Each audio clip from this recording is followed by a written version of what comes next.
Welcome back to Rough Diamond Recipes. Today's recipe is sausage and potato bake. As normal, the full list of ingredients can be found in the description box below.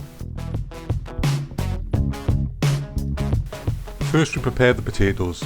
Place the potatoes in a pan of salted water, bring to the boil, simmer until knife tender, then remove from the heat and drain. Then take a potato masher and lightly crush the potatoes. At this point I'd add a big blob of butter, but the wife's on a diet so no butter for me. Next we prepare the sausage. Using a sharp knife, remove the skins of the sausage, cut each sausage into 3 pieces and gently using the palm of your hand roll each piece into a ball. While making this bit I said to my wife, "You can't beat a good sausage, can you?"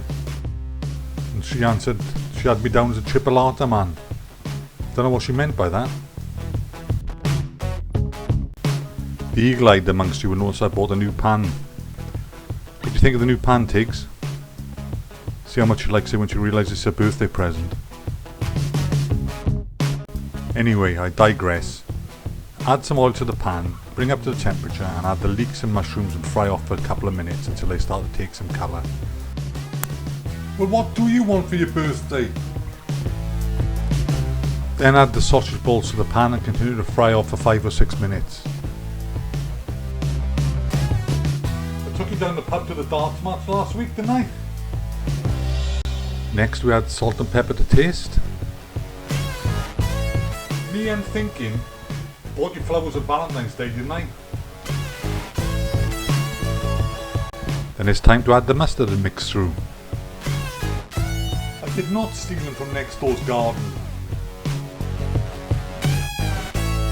When the mustard is all amalgamated into the mixture, it's time to remove from the heat and add the creme fraiche and again mix in.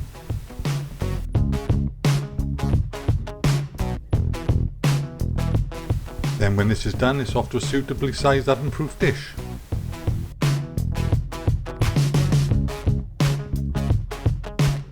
Then it's time to spoon over the crushed potatoes.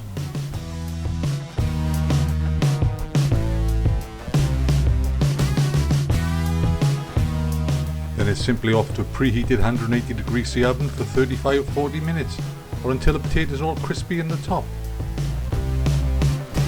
I truly hope you enjoyed this recipe. We had fun making it.